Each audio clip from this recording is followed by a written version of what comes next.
के तावड़ू में तैनात डीएसपी सुरेंद्र कुमार की खनन माफिया द्वारा हत्या। मुख्यमंत्री ने सुरेंद्र कुमार को दिया शहीद का दर्जा। दोषियों के खिलाफ सख्त कार्रवाई करने के दिए आदेश।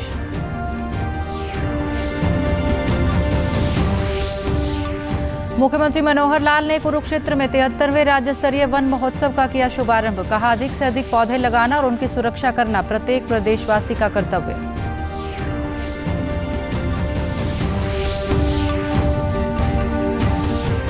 केंद्र सरकार ने एमएसपी पर विशेषज्ञों की कमेटी गठित की। केंद्रीय कृषि मंत्री नरेंद्र सिंह तोमर ने कहा, एमएसपी को अधिक प्रभावी और पारदर्शी बनाने के लिए किया गया कमेटी का गठन।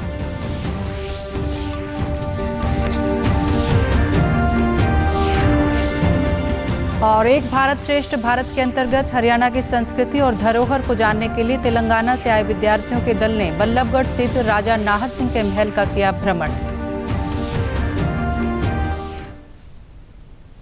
नमस्कार, मैं मंजू सिंधु और अब खबरें विस्तार से। नूह जिले के तावड़ू क्षेत्र में तैनात उप पुलिस अधीक्षक सुरेंद्र कुमार की खनन माफिया द्वारा हत्या कर दी गई है। ये हादसा पंचगांव गांव के पास हुआ। घटना की सूचना मिलने पर पुलिस अधीक्षक वरुण सिंगला दल बल के साथ घटनास्थल पर पहुंचे और हालात का जायजा लिया। उप पुलिस अधीक्षक सुरेंद्र सिंह गांव पंचगांव के पहाड़ी क्षेत्र में चल रहे अवैध खनन कार्य पर छापामारी के लिए पहुंचे थे। छापामारी के दौरान खनन माफियाओं ने उप पुलिस अधीक्षक के ऊपर गाड़ी चढ़ा दी, जिसके कारण उनकी मौके पर ही मौत हो गई। मुख्यमंत्री मनोहर लाल ने उप पुलिस अधीक्षक सुरेंद्र सिंह को शहीद का दर्जा देने की घोषणा की और उनकी हत्या के मामले में कड़ी से कड़ी कार्रवाई करने के आदेश दिए। मुख्यमंत्री ने सुरेंद्र सिंह के शोकाकुल परिजनों के प्रति गहरी संवेदनाएं व्यक्त की और परिवार के एक सदस्य को सरकारी नौकरी देने के साथ साथ 1 करोड़ रुपए की सहायता राशि देने की भी घोषणा की। डीएसपी सुरेंद्र सिंह यहीं पास के नूह जिले में ड्यूटी पर थे और एक किसी खान माफिया के किसी व्यक्ति ने और उनके ऊपर गाड़ी चढ़ाई, उनकी मृत्यु हो गई है। बहुत दुखद एक घटना हुई है। हमारी सांत्वना है उनके परिवार के। शहीद का दर्जा अगर मिलता तो वो मिलेगा और कुछ पुलिस की ओर से अपने जो वेलफेयर फंड भी जो है उसमें से भी योगदान किया जाता है। तो मैंने सब हिसाब लगा के जब जानकारी ली है तो हम शहीद सुरेंद्र सिंह के परिवार को 1 करोड़ रुपए की राशि सब उसको सहायता के लिए देंगे और उसके परिवार से एक किसी व्यक्ति को जो नौकरी है वो भी जरूर देंगे। गृह मंत्री अनिल विज ने इस मामले में सख्त कार्रवाई करने के आदेश दिए और कहा कि खनन माफिया को बख्शा नहीं जाएगा।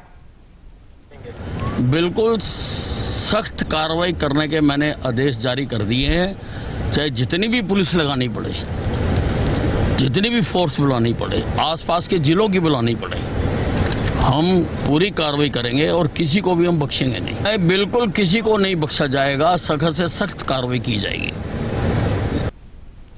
मुख्यमंत्री मनोहर लाल ने आज कुरुक्षेत्र के सरस्वती वन में 73वें राज्य स्तरीय वन महोत्सव का शुभारंभ किया। इस अवसर पर मुख्यमंत्री ने प्रदेशवासियों को वन महोत्सव की शुभकामनाएं देते हुए कहा कि हमें ज्यादा से ज्यादा पौधे लगाने के साथ साथ उनकी रक्षा और सुरक्षा करने का भी संकल्प लेना चाहिए। उन्होंने कहा कि प्रदेश सरकार ने पर्यावरण को संरक्षित करने वाले लोगों के लिए दर्शन लाल जैन पर्यावरण अवार्ड की शुरुआत की है, जिसका भविष्य में और विस्तार किया जाएगा। एक पेड़ लगाएगा इस वर्षा के ऋतु में, यानी जुलाई, अगस्त, सितंबर, ये 3 महीने ऐसे माने जाते हैं कि वन लगाने का एक प्रकार का यही सीजन है। इसमें वन लगाते भी हैं, लगाने के बाद हमारा दायित्व होता है उसकी रक्षा सुरक्षा करना।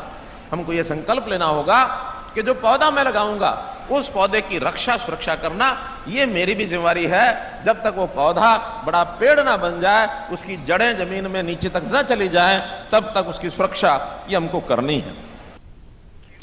मुख्यमंत्री ने कहा कि मौजूदा समय में हरियाणा का वन क्षेत्र 7.14% है, जिसे अधिक से अधिक पौधे लगाकर बढ़ाने की जिम्मेदारी हम सभी की है। मुख्यमंत्री ने कहा कि मोरनी क्षेत्र में 50,000 एकड़ में औषधीय पौधे लगाए जाएंगे और प्रदेश भर में अधिक से अधिक ऑक्सीवन बनाए जाएंगे। उन्होंने कहा कि प्राणवायु देवता पेंशन योजना के तहत 75 साल से अधिक आयु के वृक्षों के रखरखाव के लिए 2,500 रुपए प्रति वर्ष प्रति पेड़ पेंशन का प्रावधान किया गया है। 7.14% ये हमारा वन क्षेत्र है। वन क्षेत्र और वन आच्छादित क्षेत्र दो होते हैं।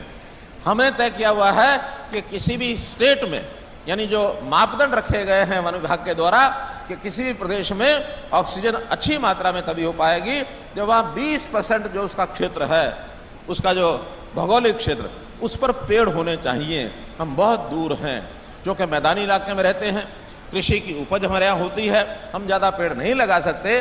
फिर भी एक योजना किसानों के लिए बनाई है कि जो बागवानी यानी बागवानी करें या वन की उपज करें, तो वन की उपज करने के लिए खेत अगर किसान कोई बुआई करता है तो 1 एकड़ में, क्योंकि वन लगाने के बाद 5 साल 6 साल कोई आमदनी नहीं होती बागवानी का भी, तो हमने 10,000 रुपया पर एकड़ प्रति वर्ष जो सामान्य फसल की बुआई ना करके पेड़ लगाता है, पेड़ों की खेती करता है, तो उसको 10,000 रुपया वार्षिक 3 साल तक हम देंगे। चौथे 5वें साल में थोड़ी आमदन पेड़ों से हो जाती है, इसलिए प्रारंभिक 3 साल तक 10,000 रुपया एकड़ ये सरकार देगी। केंद्र सरकार ने कृषि क्षेत्र में बदलाव और किसानों की आय बढ़ाने के लिए न्यूनतम समर्थन मूल्य, फसल विविधीकरण और प्राकृतिक खेती के लिए कमेटी गठित कर दी है। इस कमेटी में कृषि और सहकारिता क्षेत्र के विशेषज्ञ शामिल हैं और ये कमेटी एमएसपी को और प्रभावी और पारदर्शी बनाने का काम करेगी ताकि किसानों की आमदनी में बढ़ोतरी हो। पूर्व कृषि सचिव संजय अग्रवाल को इस कमेटी का अध्यक्ष बनाया गया है। सरकार द्वारा जारी नोटिफिकेशन के अनुसार संयुक्त किसान मोर्चा की ओर से नामित 3 सदस्यों को भी शामिल किया जाएगा। केंद्र सरकार ने अन्य किसान संगठनों से 5 नाम शामिल किए हैं। कमेटी में सहकारिता क्षेत्र को भी प्रतिनिधित्व दिया गया है। केंद्रीय कृषि मंत्री नरेंद्र सिंह तोमर ने कहा कि केंद्र सरकार द्वारा कमेटी गठित करने में पूरी पारदर्शिता का पालन किया गया है। उन्होंने कहा कि केंद्र सरकार किसानों के हितों के लिए प्रतिबद्ध है। आंदोलन समाप्त हुआ, आंदोलन के जो नेता थे उनसे जो बात हुई है उसका पालन किया गया है। संयुक्त किसान मोर्चा से हम लोगों ने कई बार, हमारे अधिकारियों ने चर्चा की कि वो 3 नाम सुझाएं, उन्होंने नाम नहीं दिए, तो आज भी कमेटी में आप देखेंगे कि वो स्थान रिक्त छोड़ा गया है। सरकार की तरफ से पूरी तरह पारदर्शिता है और जो कहा गया है उस दिशा में सरकार आगे बढ़ रही है। कृषि मंत्री जयप्रकाश दलाल ने केंद्र द्वारा न्यूनतम समर्थन मूल्य के लिए गठित की गई समिति का स्वागत किया। उन्होंने चंडीगढ़ में पत्रकार वार्ता में कहा कि केंद्र सरकार का ये फैसला किसानों की आय बढ़ाने वाला साबित होगा। उन्होंने कहा कि कमेटी में विद्वान, प्रोफेसर और किसान यूनियन के सदस्यों को शामिल किया गया है। कृषि मंत्री ने कहा कि उन्हें उम्मीद है कि जल्द ही संयुक्त किसान मोर्चा द्वारा अपने 3 सदस्यों के नाम सरकार को दिए जाएंगे। कृषि मंत्री ने कहा कि लोकतंत्र में जनता के चुने हुए प्रतिनिधियों को ही सरकार चलाने और कानून बनाने का अधिकार है। कि हमने जो हमारी केंद्र सरकार का ये ध्येय है कि किसान की आमदनी बढ़ाने के लिए जो भी कुछ करना होगा वो करेंगे, और पीछे आंदोलन के दौरान जो वायदा किया था कि एमएसपी पे कमेटी बनाएंगे, वो उन्होंने कमेटी का गठन कर दिया है। और मैं प्रधानमंत्री जी का, केंद्र सरकार का धन्यवाद करता हूँ, स्वागत करता हूँ।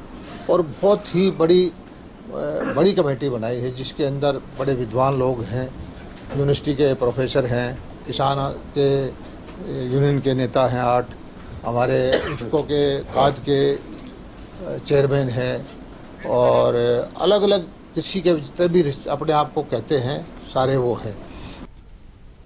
अखिल भारतीय तकनीकी शिक्षा परिषद और शिक्षा मंत्रालय द्वारा एक भारत श्रेष्ठ भारत के तहत हरियाणा की संस्कृति और धरोहर को जानने के लिए तेलंगाना से 50 विद्यार्थियों का दल कल फरीदाबाद स्थित मानव रचना विश्वविद्यालय में पहुंचा।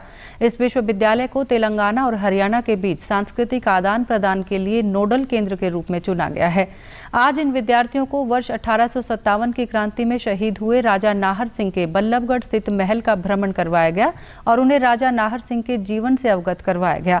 विद्यार्थियों ने बताया कि राजा नाहर सिंह की जीवनी प्रेरणादायी है और सरकार द्वारा ऐसी धरोहरों की देखभाल और रखरखाव किया जाना प्रशंसनीय है। To see, and this is an ancient one which gives a more enthusiasm to visit the structure of the mahal, and which was very interesting. आज हम लोग ये ट्रिप पे आए हैं और यहाँ पे राजा नाहर सिंह के बारे में और उनके पास के बारे में हमने जाना कि वो अपने दरबार में कैसे बिठाते थे, और उनका जस्टिस सिस्टम हमने जाना। मतलब वो सब लोग दरबार में बैठते थे और बहुत कुछ सीखा। जब वो लोग फाइटिंग करते थे तो ये पैलेस उनको बचाती थी, ये सिक्योरिटी भी देती थी, और इधर कैसे सब लोगों को इनका कल्चर कैसे थी, और ये छात्रों के दल में शामिल प्राध्यापकों ने बताया कि सरकार के प्रयासों से 2 राज्यों की संस्कृतियों का आदान प्रदान हो रहा है और तेलंगाना के छात्र हरियाणा की संस्कृति, धरोहर, रहन सहन और खान पान से परिचित हो रहे हैं। उन्होंने बताया कि विद्यार्थी राजा नाहर सिंह के महल की खूबसूरती और इतिहास से काफी प्रभावित हुए हैं। The idea of the initiative is to understand the cultural integrity of our country on the whole, and to also understand the kind of people that we are, where have we come from, and what is the history. What a lot of people don't really know about the history of our own country, and a lot of people read history of Germany, history of French. So the government of India had taken this initiative to strengthen the nation, and Manav Rachna has joined hands with the project. What we have observed is our government or our whatever state government or central government, they are trying to make the heritage, Indian heritage alive. So our culture and our tradition and also the equality or whatever it may be, they are trying to maintain everything equally. मुख्यमंत्री मनोहर लाल ने कल चंडीगढ़ में हर घर तिरंगा अभियान के संबंध में सर्वदलीय बैठक की। उन्होंने कहा कि आज़ादी के अमृत महोत्सव के अंतर्गत 13 से 15 अगस्त तक मनाए जाने वाले हर घर तिरंगा अभियान के तहत देश भर में 20 करोड़ घरों पर झंडा फहराया जाएगा। उन्होंने बताया कि प्रदेश में भी लगभग 60 लाख घरों पर तिरंगा फहराया जाएगा।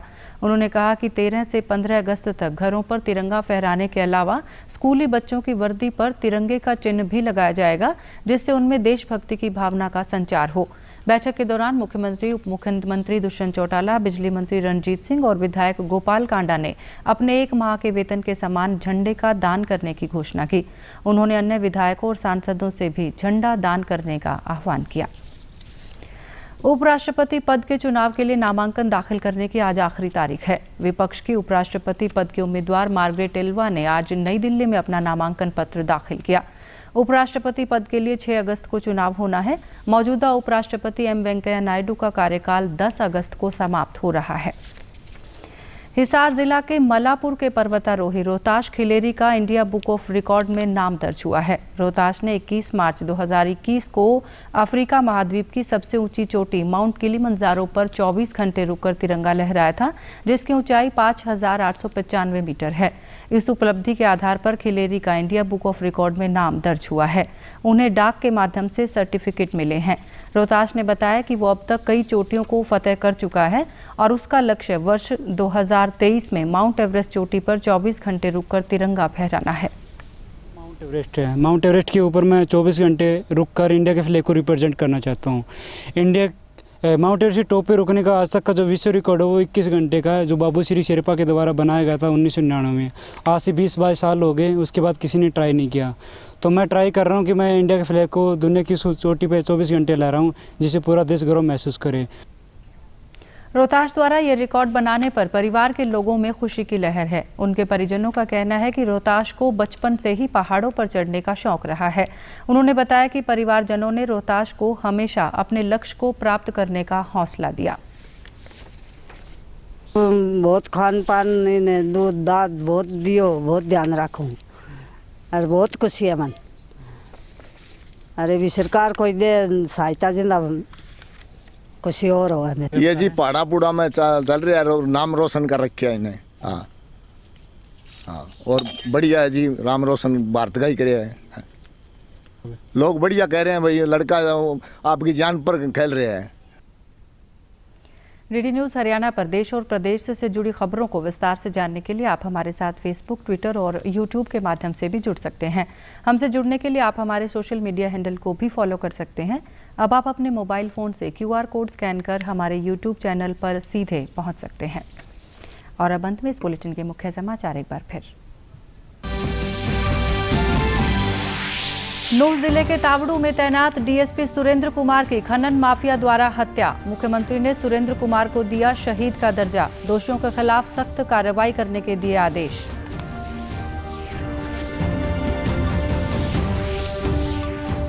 मुख्यमंत्री मनोहर लाल ने कुरुक्षेत्र में 73वें राज्य स्तरीय वन महोत्सव का किया शुभारंभ। कहा, अधिक से अधिक पौधे लगाना और उनकी सुरक्षा करना प्रत्येक प्रदेशवासी का कर्तव्य।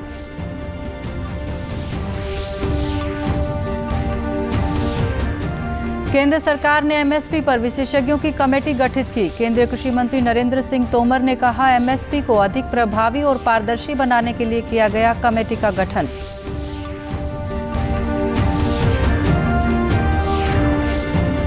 और एक भारत श्रेष्ठ भारत के अंतर्गत हरियाणा की संस्कृति और धरोहर को जानने के लिए तेलंगाना से आए विद्यार्थियों के दल ने बल्लभगढ़ स्थित राजा नाहर सिंह के महल का किया भ्रमण। समाचारों में आज के लिए इतना ही। नमस्कार।